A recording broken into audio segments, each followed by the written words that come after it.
Deixa o Espírito Santo de Deus falar o seu coração nessa noite.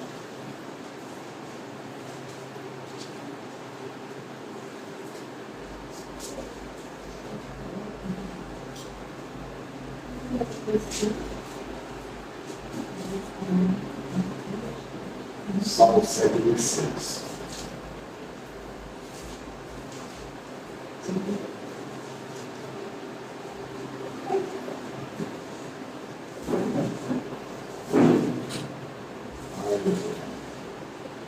A partir do versículo 1 do Salmo 126, diz assim: quando o Senhor restaurou a sorte de Sião, ficamos como quem sonha.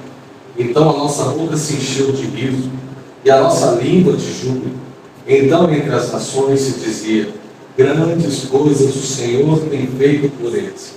Com efeito, grandes coisas fez o Senhor por nós, e por isso estamos alegres. Restaura, Senhor, a nossa sorte, como as torrentes no Negueb. Os que com lágrimas semeiam, com júbilo ceifarão. Quem sai andando e chorando enquanto semeia, voltará com júbilo, trazendo os seus feixes. Amém? Esse Salmo 126, ele está dentro de um contexto chamado Salmo de Romagem, né? No contexto da Romagem. O que é Romagem? Romagem é um conjunto de 15 salmos, a partir do Salmo 120 ao 135, por aí. Então são 15 salmos que são chamados Salmos de Romagem. Eram os salmos que a turma cantava, declarava, quando eles iam na peregrinação até para as grandes festas em Jerusalém. Então o Salmo 126 está entre esses salmos. Então ele é o 6º salmo de Romagem. O Salmo de Romagem ele ficou muito mais evidente, muito mais usado em Israel, muito mais forte, após o exílio da Babilônia. Quando o povo estava exilado da Babilônia, em volta da Babilônia, agora eles vão exercer esse cuidado, e isso está mais enfático em Israel. Os Salmos, ele é um compilado de livros, e ele não tem um contexto assim, dizendo, como se diz, ele não tem um dia certo, quando a gente fala assim, um cronograma. Ele não existe um cronograma de data que foi uma sequência real, assim, que a gente pode definir. Porque tem salmos, como o Salmo de Moisés, que é o Salmo 90, ele foi escrito lá na época onde Deus falou com Moisés para tirar o povo do Egito, né? Onde o povo estava peregrinando no deserto. Então, o Salmo 90. Então, tem salmos compilados, salmos que já vêm de um contexto onde os homens de Deus foram escrevendo. Ali temos os salmos de Davi, os salmos de Coré, salmos de Moisés e vários outros salmos, e principalmente os salmos de Romagem, aos salmos que nós vamos ler. O livro de Salmos ele é dividido em 5 partes. Ele é dividido na primeira parte, do Salmo 1 ao Salmo 41, ele concentra no Deus que instrui, elege e livra. No Salmo 42 ao 72, ele ressalta o Deus que firma e livra. E ali, interessante que nesse Salmo 72, encerra-se a oração de Davi. Não que não haja mais salmos de Davi, mas ali encerra-se a oração de Davi, que é um salmo de Salomão. Mas aí nós vemos ali o Salmo 73 a 89, que ressalta o Deus que repreende e rejeita, né? Que no Salmo 86 também ele é atribuído a Davi. Então você vê que encerra no 72, mas o 86 é o Salmo de Davi. O Salmo 90 ao Salmo 106 apresenta Deus como quem se lembra e sustenta. E o Salmo 107 ao 150 apresenta o Deus que restaura e renova. E é o Deus que restaura e renova que nós vamos comentar nessa noite. Que nós vamos mencionar nessa noite e trabalhar no Salmo 126. No Salmo 126, o salmista começa dizendo assim: quando o Senhor restaurou a sorte de Sião, ficamos como quem sonha. O povo de Israel estava no exílio babilônico. Então, foi bem próximo ao exílio babilônico, quando eles ficaram 70 anos exilados na Babilônia. Por que exilados? Porque o povo de Israel, quando herdou a terra prometida, quando atravessaram o Jordão e começaram a conquistar a terra prometida com Josué, e depois houve a partilha da terra e as tribos tomaram posse da terra, a terra que os espias tinham espiado a terra e visto 11 espias disseram: ali tem gigantes e nós não temos condições de deter esses gigantes. Mas Josué e Caleb deu um testemunho forte, fez uma avaliação coerente com aquilo que era a promessa de Deus, e o povo tomou posse da terra. Então, o que acontece? A partir do momento que o povo tomou posse da terra, Deus estabeleceu ali o seu povo. Mas o povo foi andando, foi caminhando, e foi desobedecendo a Deus no processo. O povo começou a se esquecer da mão forte de Deus, que os tirou do Egito. O povo esqueceu da mão forte de Deus, que os livrou e fez atravessar o Mar Vermelho. O povo se esqueceu da mão forte de Deus, que fez com que as águas de Mara, que eram águas amargas, se tornassem águas doces, potáveis. O povo esqueceu que Deus deu pão no deserto, que o maná, ele brotava, ele vinha do céu, ele caía do céu e era o alimento necessário para o dia. O povo se esqueceu que Deus deu carne para eles, quando eles tinham vontade de comer carne, e Deus fez chuva de cordonizes. O povo foi se esquecendo o tanto que Deus fez no meio deles.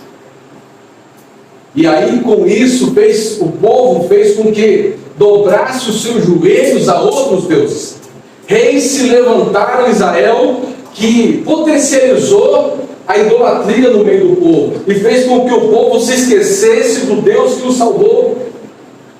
O povo virasse as costas para Deus. Mas Deus, num certo tempo, levanta o profeta Jeremias e fala para o povo que haveria castigo para isso, que haveria disciplina para isso, que haveria repreensão para isso.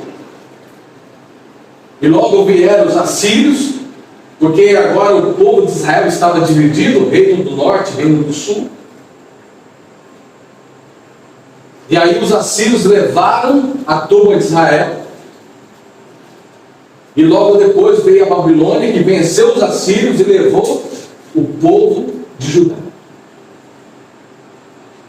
E quando levou o povo de Judá, foi onde levou Daniel, Sadraque, Mesaque, Abednego. Quando levou o povo de Judá, ali Israel, Jerusalém ficou em desolação, as muralhas destruídas, a cidade destruída, uns remanescentes ficaram ali, mas a cidade ficou acabada, subjugada, sem esperança, sem templo, sem o contexto da adoração. O povo não tinha mais a celebração, não tinha mais o prazer de adorar, o povo tinha o orgulho disso, mas veio sobre o povo a disciplina de Deus, porque o povo se esqueceu de Deus. E o povo foi levado para o cativeiro, foi levado para o exílio na Babilônia, e a Bíblia fala que lá entre as margens do rio Quebar, o povo dizia assim na Babilônia: olha, nós somos igual ossos secos, nós estamos mortos, olha o que o Senhor fez conosco, por causa do nosso pecado, agora não há mais esperança, agora voltamos a ser um povo escravizado. Mas pelo contrário, foi no cativeiro que Deus preservou o povo. Foi no cativeiro que Deus guardou o povo. Foi no cativeiro que Deus mostrou para o povo que Deus o amava. Foi no cativeiro que Deus foi mostrando para o povo o cuidado dele sobre o povo. Foi no cativeiro que Deus foi mostrando para o povo que ele estava triste com a atitude do povo que virou as costas para ele. Foi no cativeiro que Deus foi mostrando para esse povo o que eles fizeram. Veio Nabucodonosor, Deus trabalhou no coração soberbo de Nabucodonosor, ele se converteu no Senhor, veio do Belsazar, filho de Nabucodonosor, que Deus foi lá e escreveu na parede, com o dedo de Deus, que agora o reinado de Belsazar já estava sendo pesado, medido e pesado na balança, e estava anunciando agora o domínio dos persas, e os persas derrubaram a Babilônia, mas o povo de Deus permaneceu. Os assírios permaneceram na Babilônia, permaneceram nos persas. Não interessava quem andasse. A Síria cruel, Abacuque diz que onde os babilônicos passavam, não nascia mais nada. Tão cruel, tanta crueldade era por parte deles. Não nascia mais nada. E o povo agora estava subjugado por eles, da terra deles, exilados da sua casa, exilados dos seus direitos, exilados da sua adoração. Mas agora o povo prevalecia entre os assírios, babilônios e persas. E o Salmo 126 vai dizer que bem no reinado de Dário, do rei Dário, que é o mesmo rei Dário onde a Grécia veio e derrubou a Pérsia com Alexandre o Grande. O Dário, ele disse para Israel: olha, eu vou dar condições para vocês voltarem para casa, porque Daniel, no Daniel capítulo 9, ele lembra das promessas, da palavra, da profecia de Jeremias, e ele ora ao Senhor, porque ele entende que já estava chegando a data da restauração, que Deus tinha prometido sobre a data da restauração. E ele fala: restaura, Senhor, a nossa sorte.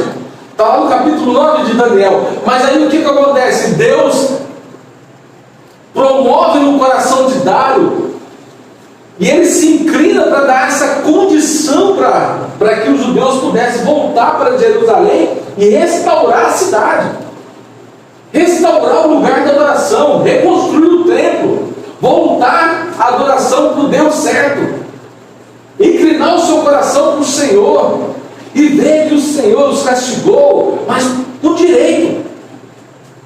Tinha porquê, eles tinham porquê receber essa disciplina. Mas agora eles precisavam voltar.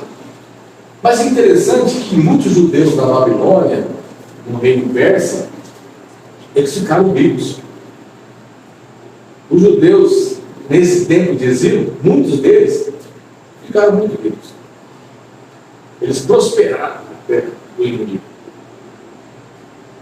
Mas Deus faz o povo deles ser abençoado.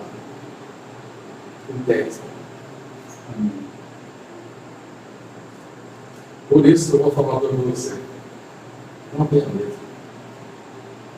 Não tenha medo. Não é nada que te define. Não há poder que possa impedir a bênção de Deus sobre os filhos.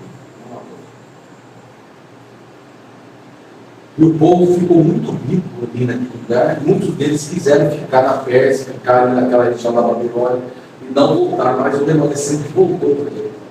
Voltou junto com Esdras e Neemias. Eles voltaram para reconstruir os muros, para reconstruir a cidade. Mas aí, quando eles receberam o decreto que eles poderiam voltar e voltariam por recurso, porque Deus tinha trazido uma palavra para o povo, dizendo, através dos profetas, que eles iriam voltar e teriam que reconstruir o templo, porque dinheiro não ia voltar. E ele disse para Zorobabel: eu sou o dono do ouro e da prata. Então o recurso que vocês precisam para reconstruir a cidade, eu vou dar para vocês. Vocês não vão ter falta de nada. E o povo volta. E aí o texto diz que quando o Senhor restaurou a sorte de Sião, quando Sião é o lugar, é o monte onde está estabelecida a cidade de Jerusalém. É esse lugar.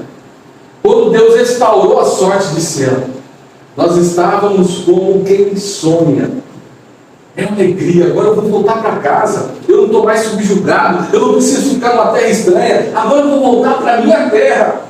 O povo estava alegre, o povo estava feliz, que agora eu vou voltar para a minha terra. Agora eu vou voltar para a minha cidade, eu vou reconstruir a minha cidade, eu vou reconstruir o lugar da adoração, agora eu vou voltar para a adoração correta, eu vou adorar o meu Deus. E a Bíblia fala que eles dizem, então a nossa boca se encheu de rios e a nossa língua de júbilo. Amados, vem comigo. O povo estava alegre porque a coisa que eles mais queriam durante 70 anos era voltar para casa. E receberam uma vitória do Senhor. O Senhor começou a restaurar a sorte deles. Todo o processo de restauração, ele produz em nós alegria. E quando há alegria no Senhor, há júbilo nos nossos lábios, há testemunho.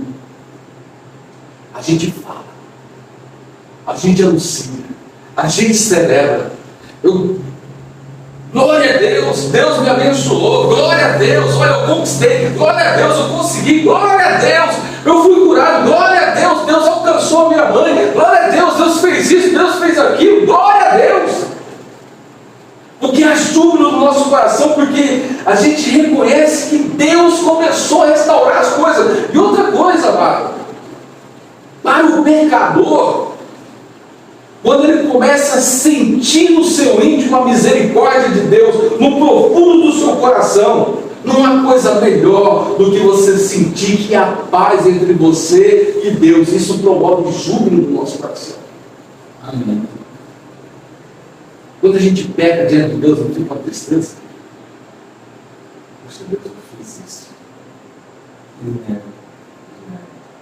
Aí você não quer orar, você tem um amigo que se sente desmotivado, você fica com vergonha de Deus, mas quando você vai lá e confessa o seu pecado, quando você confessa o seu pecado diante de Deus, dá nome para o pecado e fala, Deus me perdoa, e Deus te dá uma restauração, um novo começo, e você começa a sentir o perdão de Deus, a misericórdia de Deus no seu coração, há um processo de alegria. Então há um processo de alegria em todos os aspectos, no aspecto do perdão, da renovação, mas naquilo que Deus vai fazendo, as bênçãos de Deus vai chegando sobre a sua vida. Então isso promove em nós alegria, júbilo, mas também promove testemunho. E aí a Bíblia diz assim que grandes coisas o Senhor tem feito por eles. Quem está dizendo isso? É eles? É as nações que estão dizendo. As outras pessoas estão anunciando, olhando para aquele Deus. A pessoa viu o que Deus fez na sua vida. E o que ela está dizendo? Grandes coisas que Deus tem feito na vida do Fernando. Rapaz, grandes coisas Deus tem feito na vida do Fernando. Grandes coisas Deus tem feito na vida do Moacir. Porque há júbilo, há testemunho. Eu estou dizendo, olha, Deus fez isso por mim com alegria. E o povo agora sai da região da Babilônia e volta para Jerusalém com alegria, testemunhando como um forte o Senhor tirou a gente de lá e o Senhor fez com que a gente prosperasse durante 70 anos naquele lugar. Houve um tempo de restauração, houve um tempo de recomeço. Mas aí o povo volta para Jerusalém, e quando chega em Jerusalém, aí o texto vai dizendo assim: restaura, Senhor, a nossa sorte como as correntes do Negev. Porque eles chegam lá, o tempo vai passando, e você vai ver isso no livro de Neemias, que quando eles chegam lá, conseguem todo o recurso, e agora eles estão lá reconstruindo os muros de Jerusalém. Depois a leva que vem com Zorobabel, vem na época de Ciro, vem com Zorobabel para reconstruir as casas e o templo, mas eles encontram uma cidade devastada. Ele encontra um povo triste. Ele encontra velhos, doentes, pessoas sem dinheiro, desmotivadas. Eles encontram uma tragédia. E os dias vão passando, tanto com Neemias, você vai vendo que os opositores, os vizinhos de Jerusalém, não queriam que os judeus voltassem para lá. Eles não queriam povo aqui? E aí eles vão lá tentando fazer intrigas com o rei para que o povo deixasse aquela reconstrução. Então eles vão vendo o embate, agora aquela alegria de lá de trás, agora se torna ali um pedido de socorro a Deus. Começo a enxergar as dificuldades. Restaura, Senhor, a minha sorte. Restaura, Senhor, a nossa sorte, como a torrente do Negueb. O que é a torrente do Negueb? É uma região na Palestina onde o Jordão, ele nasce, a nascente do Jordão no monte do Negueb. Mas a geleira lá em cima tem uma parte, uma região que fica seca durante o ano, só pedra. Então muita gente plantava ali na beira daquele lugar, mas só que não tinha água. Mas era muito bom quando descongelava e vinha aquela torrente de água e inundava toda aquela região, alimentando água para todo lado, inundando aquele lugar. Aquilo não era bom para os viajantes, era bom para os agricultores, porque havia renovo, havia vida. E eles estão dizendo: Deus, o negócio aqui está seco. Restaura a nossa sorte como as torrentes do Negueb. Derrama as torrentes de água sobre nós. Derrama as torrentes de água, renova esse aqui, dá força para a gente. Eu preciso agora ter esperança. Porque o Senhor restaurou a minha sorte lá atrás, mas agora a luta continua, a vida continua. E eu preciso entender que o Senhor está conosco. E eles vão dizendo assim: os que semeiam com lágrimas, com júbilo se farão. Quem sai andando e chorando voltará com júbilo, trazendo os seus peixes. Amados, essa é uma história de Israel. Esse texto tem muito a ver conosco, esse salmo, porque mostra a história de um povo que sai de um processo de disciplina, mas eles sabem bem, eles não saem nada. E Deus trabalha com esse povo, ministra no coração do povo, restaura esse povo, e agora eles vão para reconstruir aquilo que eles tanto sonhavam, aquilo que eles viram, os inimigos a qual eles exilaram eles, destruir a sua cidade, a sua cultura, a sua adoração, o seu lugar, a sua casa, os seus parentes que foram assassinados, as mortes que ocorreram no seu lugar. Mas eles queriam de novo a sua identidade como povo, eles queriam de novo a sua origem como povo. E Deus dá isso ao povo.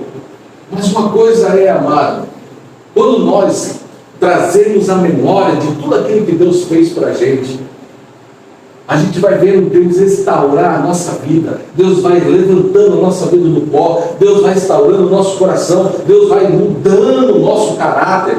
Deus vai perdoando os pecados que muitas vezes nos escravizaram e que nos afastaram de Deus. É quando Deus levanta o caído, Deus restaura o oprimido, Deus restaura aquele que se perverteu no caminho, Deus restaura. Mas a questão não é porque Deus está restaurando, você está isento das dificuldades. Deus te restaurou para você voltar para o lugar da onde você saiu, para voltar para a sua identidade, para a sua terra, para o seu povo, para a sua história, mas você voltando para aquilo que é a sua vida, sua casa, sua história, sua identidade. Quem é você? Você não é mais o que caiu. Você não é mais o derrotado que perdeu tudo. Você não é mais o desviado que foi como filho pródigo, gastou tudo no meio do caminho. Mas você volta para a sua identidade de filho. Você volta para aquilo que é a sua condição de regente no reino de Deus. Porque Jesus te chamou para isso e restaurou a sua sorte, perdoando os seus pecados, jogando seus pecados no mar de esquecimento e trazendo você para a missão dele. Você está restaurado. E agora você volta para a sua história, para a sua identidade, onde Deus vai escrever novamente uma nova história. Mas isso não quer dizer que o processo agora vai ser fácil, porque Deus restaurou e há alegria no nosso coração, e as nações estão dizendo: olha o que Deus fez por ele. As pessoas estão dizendo: olha, você viu? Rapaz, o cara estava lascado e Deus fez, ó, o cara levantar. O cara estava perdido, cara, e Deus fez, ó, o cara levantar. O cara ia morrer, estava na cama do hospital, mas Deus o levantou de lá. Mas isso não quer dizer que as lutas do dia a dia, elas vão cessar. Porque nós vamos encontrar muita coisa para ser restaurada. Nós vamos lidar com muitas coisas que foram bagunçadas com os processos errados que nós tomamos, as decisões erradas que nós tomamos, os caminhos errados que nós trilhamos, os processos difíceis que acometeram a nossa vida. Então tem coisas que nós precisamos lidar com elas.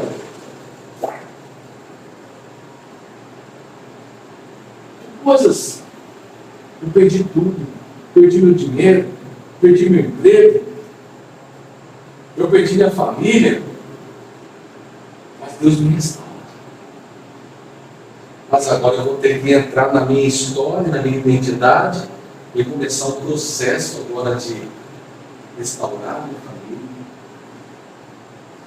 trabalhar, restaurar tudo que eu perdi, correr atrás das coisas. E esse processo é aquilo que Israel, quando chega em Jerusalém e vê todas as dificuldades, os opressores, os opositores, as dificuldades batendo na porta, então vê a cidade devastada, eles olham para aquilo e falam assim: Senhor, renova a nossa sorte. Eu sei que o Senhor já fez, mas agora renova a nossa sorte.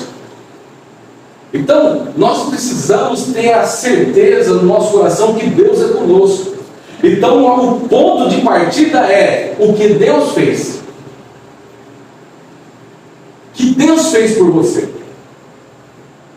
Você consegue entender o que Deus fez por você? Da onde Deus tirou você? Quem é você? Quem era você? No lamaçal do pecado que você estava afundado? Da onde Deus te tirou você daquela lama? Aquela podridão que nós éramos? A gente consegue entender isso? Da mão forte de Deus que veio sobre nós, do sacrifício de Cristo que perdoou os nossos pecados. Quem éramos nós, amado? Estávamos condenados ao inferno, mas agora o Senhor nos tirou de lá, nos tirou da lamação do pecado, colocou nossos pés sobre a rocha. Mas agora nós temos uma história para construir, temos uma vida para viver, temos uma identidade para exercer, uma missão para cumprir. Então nada disso vai ser fácil, tem muita coisa para ser restaurada pela frente. Mas agora é o seguinte: quando eu estiver guerreando, quando eu estiver restaurando, quando eu estiver trabalhando, uma coisa que tem que estar no meu coração é que o Senhor fez por mim. Se o Senhor fez, Ele continuará fazendo. Se o Senhor fez, Deus não é Deus que começa e não termina. Deus começa e termina. Deus termina toda a boa obra que Ele começou. Então Israel dizia: restaura a nossa sorte, Senhor. Restaura a nossa sorte, como as torrentes do Negev. Então a minha esperança, isso é esperança. A minha esperança é que o Senhor vai fazer que a corrente de água caia sobre a minha vida, inunde a terra seca do meu coração, e aquilo comece a germinar novamente, produzir, os frutos aconteçam na minha vida. Porque Deus fez, Ele continuará fazendo na minha vida. Deus continua restaurando o nosso coração. Deus continua restaurando a nossa história. Deus continua restaurando a nossa família. Deus continua restaurando. Ele não parou o processo. Então não é a dificuldade que vai me fazer desistir de caminhar, de olhar para frente. Não é isso. Eu vou lembrar os grandes feitos do Senhor, e com júbilo vou anunciar, e vou declarar, e vou gerar esperança. Que isso, irmão? Rapaz, você está vendo o trabalho que você vai ter para reconstruir os muros, você não está vendo o trabalho que você vai ter, a cidade está toda quebrada, toda destruída. Rapaz, Deus fez, Deus prometeu, o que Deus prometeu foi que não faltava nada, não ia faltar nada para a gente fazer essas coisas. Pelo contrário, Deus falou para o Zorobabel: fala para o povo, vocês estão tão ansiosos, tão preocupados em construir as suas casas aplanadas, que esqueceram de o propósito de construir o templo. Para de construir a casa de vocês e constrói o templo. Porque vocês voltaram para adorar. Foi para isso que vocês voltaram, para adorar. Porque é a partir da adoração que as grandes construções acontecem. Mas aí o salmista diz assim: aqueles que semeiam com lágrimas. Semear com lágrimas. Colherão com juros de alegria. Então, semear com lágrimas. A gente sabe que a gente não semeia para a salvação. A gente semeia para os relacionamentos. Porque o semeador da salvação é Jesus. É o próprio Deus. Mas a gente semeia para a relação. Para que as pessoas conheçam a Deus e a sua grande salvação. Mas o que acontece? Nós semeamos para os relacionamentos. E o salmista ele fala da semeadura no sentido que agora há um processo de semear. Um processo de semear esperança no coração do outro que está desesperançado. Há um processo de semear coragem no outro que está com medo dos opressores. Há um processo de semear esperança no coração e certeza, convicção no coração daquele que está preocupado, que não vai ter dinheiro para construir. Há um processo. Há um processo de semear convicção, esperança, fé no coração das pessoas que nos cercam. Há um processo do marido semear esperança e segurança no coração da esposa. Não, meu bem, não vai dar certo, meu bem, não. Porque, meu Deus do céu, meu bem. É igual eu conheço uns irmãos que falam, meu bem, o céu vai estar acabando a carne, meu Deus, nossa, não tem nada. E aí, essa semana? Calma, mas você está desempregado, calma. Deus fez. Continua fazendo. E no tempo certo, as correntes do Negueiro vai inundar nessa casa. Amém.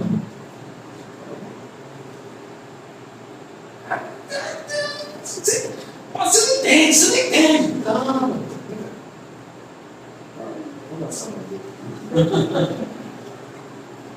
Vamos ficar juntos nós dois aqui, você fica calmo, no próximo milagre a gente chora, mas nós estamos juntos porque o nosso Deus garante para a gente. A nossa boca se encherá de júbilo. O nosso coração se encherá de alegria. Porque Deus vai fazer. Amados, às vezes nós estamos naquela posição assim, nós semeamos, eu vejo isso nos casamentos, assim. E às vezes eu vejo isso da minha casa mesmo. Às vezes eu estou no processo de semeadura. E o processo de semeadura é o quê? Choro. Estou semeando, estou chorando. Né? Aí esses dias mesmo a Roseli me ligou. Ela foi pregar no acampamento lá em Goiânia. E ela voltou. Glória a Deus, aleluia. Nossa, Deus fez maravilha lá e tal. E eu estou aqui semeando. Eu estava no processo de semeadura. Preocupado com as questões e tal, com outras coisas. Eu estou semeando. E buscando de Deus, orando. Eu estava até descolocando, eu estava na semeadura. Semeadura você está o quê? Chorando. Preocupado. Angustiado. E falando com Deus. Para Deus trazer no coração um alívio e calma. E paz. E ela vai e começou a falar comigo. Eu quero te falar, você tem alegria, uma alegria. Aí Deus falou comigo assim, ela está colhendo. Você está semeando. Então não compartilha com ela a semeadura. Só celebra com ela a colheita dela. Amém? Você é marido, então você celebra com ela a semeadura. Porque ela não vai estar pronta para semear. Então você semeia sozinho e deixa só ela celebrando. Deixa ela colher. Ela mandou, grita, muito bom. Segurou o telefone e eu continuei semeando.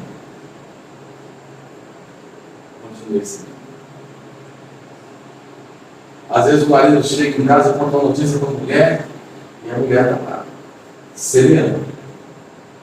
Nossa, fui jogar bola hoje. Nossa, fez um gol. Meu Deus do céu, cara, fez um gol. Nossa, que maravilha, meu bem. Nossa, estou feliz demais. Nossa, estou bem demais. Estou semeando. Aí ela vai compartilhar com ela. Aí chega um camarada e falou assim, você deu direitado, né? Olha uma coisa que me deixou feliz, deixou alegre. A mulher, grilada, fui pro quarto. Você não me entende, nervosa. Rapaz, eu vou no casamento, eu tenho coragem no meu casamento, porque ela não me entende, porque ela não alegra comigo, ela não se alegra comigo. Eu estou cheio de alegria para dar para ela, falar para ela as coisas que eu compartilhei, do gol que eu fiz no futebol, mas ela não se alegra. Mas aí o camarada não para para entender que para ele aquilo foi uma colheita. Mas ele chegou em casa e ele não se preocupou para saber se a mulher dele estava colhendo ou não estava semeando. Então, a gente tem que ter esse discernimento no outro. Às vezes você compartilha com alegria uma coisa que você está, seu coração está cheio de júbilo. Você colheu. Mas o outro está semeando. Ainda a tristeza, o choro ainda está perdendo o seu coração. Às vezes ele está semeando nele mesmo. Uma esperança que se perdeu. Uma alegria que está perdida. Uma falta de confiança. Às vezes ele não tem uma perspectiva que vai dar certo lá na frente. Às vezes ele está muito preocupado com as coisas, com a despesa que está ficando em escassez, com o dinheiro que ele precisa cobrir na conta, com a coisa, um serviço que não vai dar certo, o salário que não vai vir completo. Ele está preocupado. Ele está semeando. Muitas vezes ele está semeando no coração dele. E a gente precisa dar discernimento. Tem a hora da gente celebrar e tem a hora da gente semear. Mas eu quero dizer para os homens, nós somos sacerdotes da nossa casa. Somos pastores das nossas ovelhas. Cada nós tem esse controle, esse equilíbrio. Principalmente. A mulher, ela é uma parte, a Bíblia fala que ela é a mais frágil. Mas a mulher, na relação, ela é a mais forte. O homem é o mais forte. Porque a mulher, ela aguenta muita paulada. Chorando. E o homem não aguenta. O carteiro é E aí, mas a gente como homem, a gente tem que olhar para a esposa e dizer assim, a gente olha, como é que você está, mulher? Como é que foi o seu dia? Quando ela começar a falar, você vai perceber. Ela está semeando. Eu ia falar uma colheita para ela, eu vou estourar. Aí no outro dia ela já está colhendo. Mas se você tiver na colheita, você compartilha. Porque ela está preparada para receber a sua colheita. Isso não só com a esposa, mas com as relações. A gente tem que ter esse equilíbrio de saber quem está semeando e quem está colhendo. Mas uma coisa também a gente tem que fazer, é testemunhar. Isso a gente não pode parar de fazer. Então tem que testemunhar. O testemunho em qualquer hora, no meio da comunidade, a gente testemunha. Na nossa comunidade, a gente testemunha. Os nossos parentes, a gente testemunha. Independente se estão semeando ou se estão colhendo. A gente testemunha. Porque às vezes aquele que está semeando, quando ouve o seu testemunho, ele continua semeando nos trevas. Continuar semeando porque eu sei que aqui ele estava semeando e colhendo. Mas agora eu estou semeando e eu vou colher. Eu não vou desistir. Você entende o que eu quero dizer isso? Vocês estão entendendo? Então, assim, o salmista disse, quando disse, aqueles que semeiam com lágrimas colherão com júbilo de alegria. Colherão com júbilo de alegria. Então, quando você estiver semeando, semeie. Mas semeie esperança no seu coração. Não semeie derrota. Porque se você lembrar da onde você veio e do Deus que você serve, irmão, você só olha na frente. Você vai dizer, é só uma fase da seca. Mas a corrente do negrito vai descer e a água vai derramar. E o tempo de escassez vai parar. E a calmaria vai chegar na minha casa. Porque há tempo de semeadura, mas também há tempo de colheita. Na semeadura o sol e na colheita eu tenho júbilo de alegria no coração. se alegra com Jesus. Amém? Amém. Eu queria desafiar você, a gente orar junto nessa noite. Você é uma pessoa que reconhece o que Deus tem feito por você?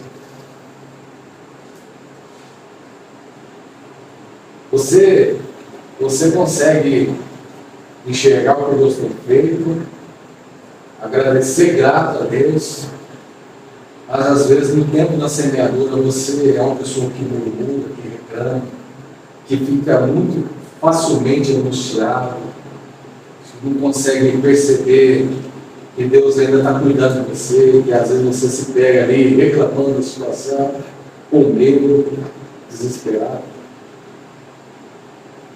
Se você às vezes não consegue lidar com a época de semeadura na sua vida,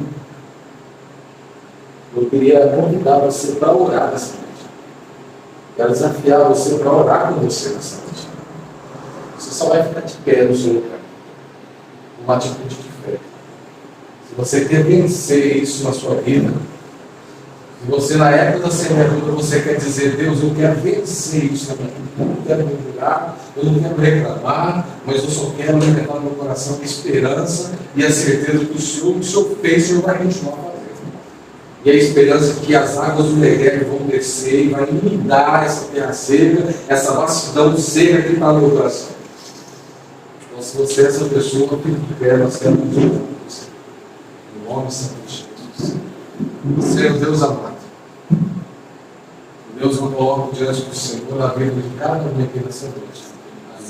Ó Deus, coloco diante do Senhor a vida dos meus irmãos, colocar de pé. Ó Deus, e essa é uma luta que eles têm, eu tenho, todos nós temos. Ó Deus, que tantas as vezes, ó Deus, as dificuldades, elas vêm na nossa porta e nós entendemos que é um processo de semeadura. E aí nós murmuramos, nós reclamamos, nós dizemos que as coisas não dão certo, nós dizemos que nós não somos nada, nós nos depreciamos, o Pai. Deus, queremos pedir perdão ao Senhor que está. E nessa noite, Deus, no nome santo de Jesus, que o Senhor venha inundar os nossos corações, ó Deus, com o vento da esperança que venha produzido pelo Teu Espírito Santo. Ó Deus, que venha inundar o nosso coração, ó Deus, com essa convicção, a certeza, que esse olhar, ó Deus, para as coisas que o Senhor já fez e continua fazendo, ele não se aparte do nosso coração, que a gente consiga olhar, meu Deus, e ter um coração convicto, ó Pai, e que na nossa boca, no tempo da semeadura, no tempo da dificuldade, não saia nenhuma murmuração, mas saia assim: vai passar, vai passar. As águas vão chegar. E o júbilo vai acontecer. Vai chegar o tempo da colheita. Vai chegar o tempo da colheita. Então, no nome santo de Jesus, inunda cada coração aqui nessa noite, para que possam ter a certeza que o tempo da colheita vai chegar. No nome santo de Jesus. E os seus lábios, a sua boca se encherá de júbilo, o seu coração de alegria, e sairão testemunhando os grandes feitos do Senhor. No nome santo de Jesus. Então eu profetizo sobre a vida de cada um, ó Pai, crendo no poder em que nós opera através do Espírito Santo de Deus. Assim nós te louvamos e bendizemos nessa noite, no nome santo de Jesus. Amém.